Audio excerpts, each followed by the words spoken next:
Ini untuk semua teman-temanku dimanapun Anda berada, khususnya yang sudah ada di YouTube Solusi Hutang MB. Ini terima kasih banyak ya buat teman-teman semuanya yang selalu menyempatkan waktunya untuk hadir di sini ya. Kali ini yang mau saya bahas itu adalah tentang teroran kode OTP dan tentang ancaman debt collector. Karena beberapa hari ini saya perhatikan ternyata masih banyak teman-teman yang mendapatkan teroran kode OTP dan habis itu ancaman tentang pengalian ke pihak ketiga, fintech data center, pusat data fintech lending. Nah, mungkin khawatir ya kan, ketika kita mendapatkan banyak kode OTP, yang kita khawatirkan adalah apakah WA kita akan disadap, media kita akan disadap, atau akan ada risiko-risiko lain yang akan terjadi. Pasti itu kekhawatiran dari teman-teman semuanya. Nah, teman-temanku, coba lihat di sini dulu. Itu kan banyak teroran kode OTP. Sebenarnya hal itu bukan untuk Anda aja. Itu harus tanda kutip dulu ya, teman-teman. Hal itu bukan buat Anda aja. Itu dilakukan ke banyak orang. Itu dilakukan ke banyak orang dan di sana juga ya, mereka hampir semuanya aplikasi, bahkan ada aplikasi untuk belanja juga. Itu sebenarnya teroran aja gitu loh. Lagian itu nggak ada gunanya bagi mereka. Itu hanya mengelabui cara berpikir Anda seolah-olah ketika kode OTP itu masuk, Anda akan disadap, aplikasi akan dikuasai oleh mereka. Itu aja, padahal nggak ada ngaruhnya, sama sekali nggak ada ngaruhnya gitu loh. Dia ngirimin kode OTP kayak gitu kan, banyak kode OTP. Selagi kodenya itu tidak Anda berikan, itu aman-aman aja. Itu lebih kepada teroran aja, supaya Anda berpikir bahwa WA Anda akan dikuasai, ini akan disadap dan segala macam. Itu nggak ada, teman-teman semuanya. Ya, itu perlu Anda catat. Yang kedua adalah tentang penurunan debt collector lapangan atau pengalihan data kepada FC lapangan yang paling sering terjadi gitu loh. Katanya, kalau Anda tidak melakukan pembayaran 15 menit ke depan, atau 20 menit ke depan, atau 30 menit ke depan, data akan kami alihkan ke pihak ketiga. Data kami alihkan ke pihak ketiga. Habis itu nanti Anda tidak bisa melakukan negosiasi, itu harus dibayar penuh dan segala macam. Mungkin teman-teman akan berasumsi mereka akan datang ke rumah dan ke alamat Anda. Padahal teman-teman semuanya, itu menandakan mereka tidak mampu untuk mengunjungi Anda. Ya, mereka tidak mampu mengunjungi Anda sampai ke alamat Anda, sehingga mereka hanya berupaya mengelabui Anda dengan cara-cara tekanan-tekanan yang seperti itu, seolah-olah mereka akan melakukan tindakan buruk. Benar-benar mereka akan menurunkan FC lapangan, petugas lapangan, pihak ketiga, karena mengingat bahasa yang mereka gunakan adalah mengalihkan penagihan. Jadi saya berharap buat teman-teman semuanya yang mendapatkan tekanan-tekanan seperti itu cukup tertawa aja, teman-teman. Itu debt collector sedang menunjukkan kebodohan terhadap kita gitu loh. Jadi apanya yang mau dialihkan? Pihak ketiga mana yang mau datang? Secara di bawahnya tersemat, selesaikan tagihanmu, bayar sekarang juga. Ya, itu menandakan ketidakmampuan mereka untuk datang. Jadi buat teman-teman semuanya, please banget tolong dipikirkan lagi dengan matang hal-hal yang perlu Anda takuti dan hal-hal yang tidak. Jangan semuanya serba ditakuti dan jangan semuanya serba diterjemahkan. Kalau memang Anda belum mampu bayar, ya sudah, sekarang fokus saja. Masalah Anda apa? Masalah Anda uang tidak ada, duit belum ada, jadi PR-nya bagaimana uang yang tidak ada ini menjadi ada. Itu aja PR-nya. Jadi sisanya tidak usah diterjemahkan penagihan ini gimana, ini seperti apa, apakah ini berbahaya, apakah ini akan datang. Itu nggak perlu.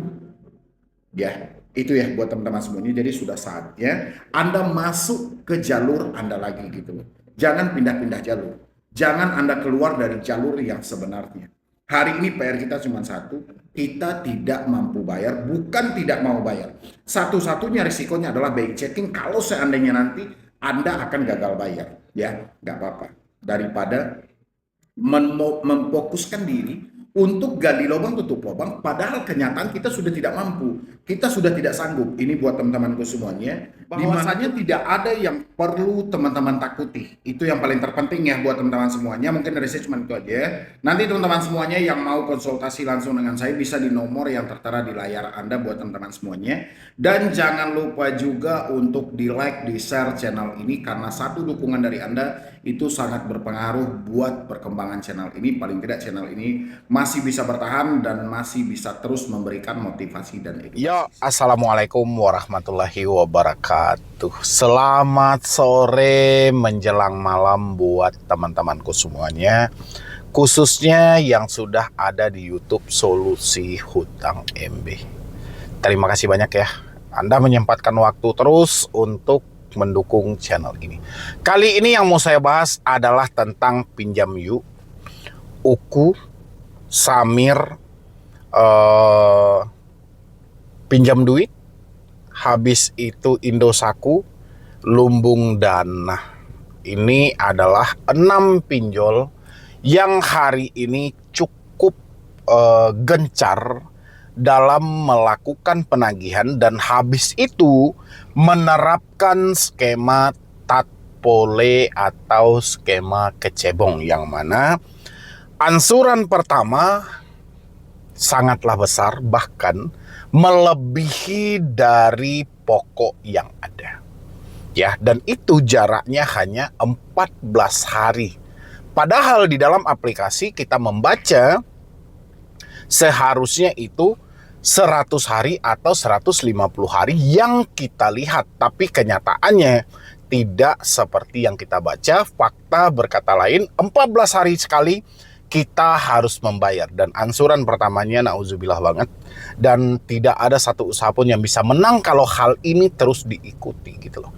Karena semakin dibayar semakin miskin. Nah, apa langkah yang harus kita lakukan di tengah situasi seperti ini, yang mana kita sudah terlanjur meminjam di aplikasi itu dan kita juga sudah terjebak dengan skema tatpole. Ini buat teman-teman semuanya ya. Tolong disimain ini baik-baik biar tidak, wah saya juga bang, wah saya juga bang. Itu banyak banget di DM, saya nggak sempat balas. Mudah-mudahan admin saya mampu balas semuanya nanti ya, amin. Karena memang DM-annya itu luar biasa teman-teman.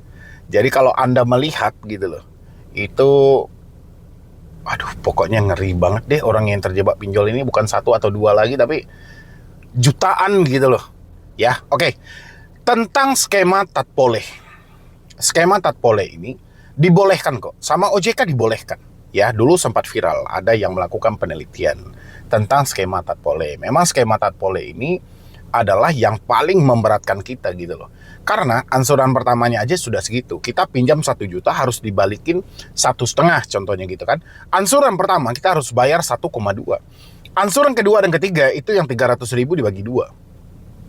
Ya kan, di ansuran pertama aja kita udah kalah 14 hari. Sementara kita baru bisa dapat gaji itu sebulan sekali.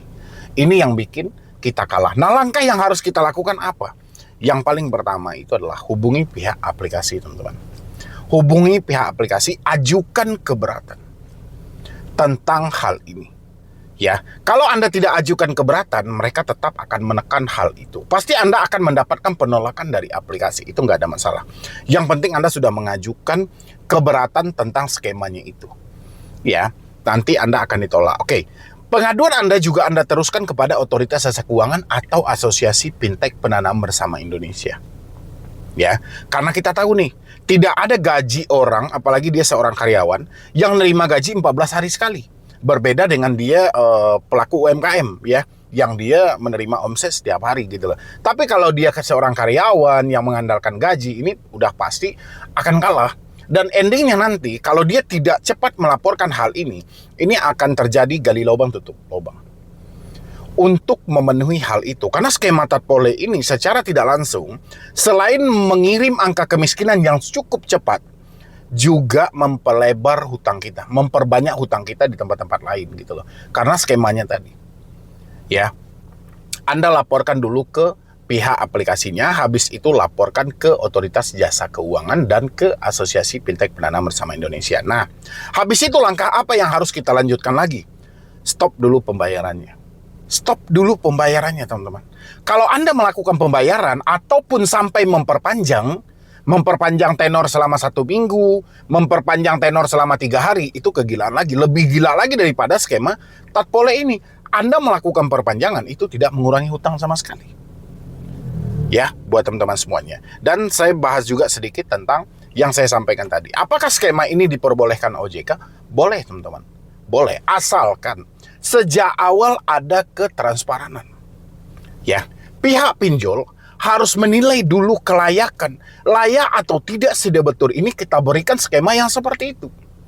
Ya, jangan asal perputaran cepat. Kalau sekarang kita lihat itu asal perputaran cepat.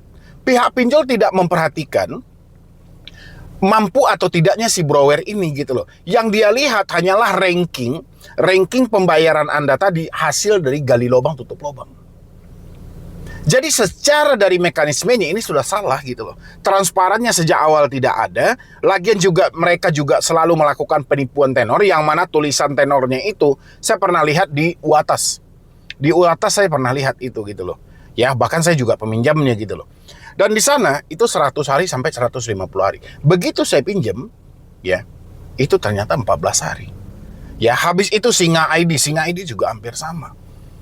Ya kan, skema-skema itu. Jadi transparan yang mereka omongkan sejak awal itu, yang menyampaikan bahwa ini hanya 14 hari sekali dan pembayarannya harus sampai sekian persen, itu nggak ada. Ya kan? Kalaupun ada, itu aplikasinya akan berbeda. Tidak aplikasi yang saya sebutkan tadi. Nah, langkah teman-teman semuanya yang sudah terlanjur masuk ke dalam hal ini adalah menghubungi pihak aplikasinya langsung dan meminta untuk ansuran ini dirubah menjadi flat. Kalau memang harus dibagi 4, ya udah bagi 4. 2 juta bagi 4 berarti 500. Ya, yang sebelumnya kita harus membayar ansuran pertama 1,5 juta. Ansuran kedua 150. Ansuran ketiga 200. Ansuran keempat 150 lagi. Itu kan gila gitu loh. Ya, itu buat teman-teman semuanya. Dan habis itu mengenai teroran. Mengenai teroran yang selalu Anda dapatkan melalui WhatsApp, melalui telepon, melalui media sosial, sebenarnya teman-teman ya. Kalau untuk dia ditelepon sama di WhatsApp ini dibolehkan. Dibolehkan dalam arti bukan berarti mereka harus meneror. Ya, tapi mereka hanya sebatas mengingatkan itu nggak apa-apa. Dan teman-teman juga harus membedakan mana yang penagihan normal, mana yang teroran. Karena saya perhatikan belakangan ini, debt collector yang melakukan penagihan normal dengan WA yang resmi centang biru gitu loh. Dan teman-temannya seakan-akan masih juga tetap diteror. Selalu kirimkan, "Bang, ini gimana bang? Bang, ini gimana?" Padahal dia sudah menjelaskan kalau tidak melakukan pembayaran, kredibilitas Anda akan jelek. Nama Anda akan tercatat di SLIK. Atau nama Anda akan masuk ke fintech data center atau pusat data fintech lending. Denda akan terus bertambah. Itu kan hal-hal yang benar terjadi gitu loh. Jadi kita sebagai konsumen jangan merasa terteror gara-gara hal itu. Lain hal, ya kalau Anda misalnya tidak melakukan pembayaran, saya akan kirimkan orderan fiktif. Saya akan cari anak Anda, saya akan tracking di media sosial, saya akan hubungi semua media sosial Anda, itu baru teroran. Karena ada bernada ancaman yang tidak sesuai dengan aturan. Tapi kalau dia hanya sebatas mengingatkan, ada nominal tagihan, ada nama aplikasi, dan dia menyampaikan kalau tidak dilakukan pembayaran, kredibilitas kita akan jelek, itu hal-hal yang wajar aja teman-teman. Ya, dan habis itu via telepon juga via WhatsApp sama. Yang tidak diperbolehkan adalah mereka melakukan penagihan ke media sosial. Tapi biasanya mereka yang melakukan penagihan ke media sosial itu tidak pernah menyebutkan nama aplikasi. Dan teman-teman itu nggak usah buru-buru rasa putus asa, rasa khawatir, rasa cemas gara-gara hanya melihat nomor NIK Anda ada di media sosial. Padahal si debt collector melakukan penagihan ke media sosial, dia tidak pernah menyebutkan nama aplikasi. Berarti menandakan debt collector sedang ketakutan. Ya, dan kita pun sebagai konsumen yang nggak harus juga ikut-ikutan takut. Kalau misalnya nanti ada pihak dari teman kita, saudara kita yang bertanya, ya sampaikan aja. Ya kalau memang saya berhutang, ya kenapa mereka tidak sebutkan nama aplikasi? Dan kira-kira saya harus bayar kemana? Tinggal sampaikan data Anda bocor. Kenyataannya mereka yang menagih di media sosial tidak berani menyebutkan nama aplikasi kok. Jadi alasan Anda sama orang-orang sekitar atau penjelasan Anda sama orang sekitar ya cukup segitu. Memang faktanya begitu, Anda kan nggak tahu siapa yang melakukan penagihan. Ya iya kalau Anda hanya satu aplikasi, kalau lebih dari itu, ya kan kita nggak tahu, mereka tidak menyebutkan nama aplikasi. Nah, sampaikan seperti itu. Jadi jangan buru-buru cemas, jangan buru-buru takut. Ya, itu ya buat teman-teman semuanya. Kurang lebih dari saya cuma itu. Mudah-mudahan ini bisa membantu, terutama untuk skema-skema tatpole yang mana benar-benar itu merugikan Anda dan usaha Anda tidak akan sanggup untuk menyelesaikan hal itu. Ya, jadi sekian dulu buat saya. Untuk teman-teman semuanya, terima kasih telah hadir. Terima kasih telah mensupport. Mudah-mudahan channel ini makin berkembang. Jadi sekian dulu dari saya, Medi Broni. Wassalam. Bye.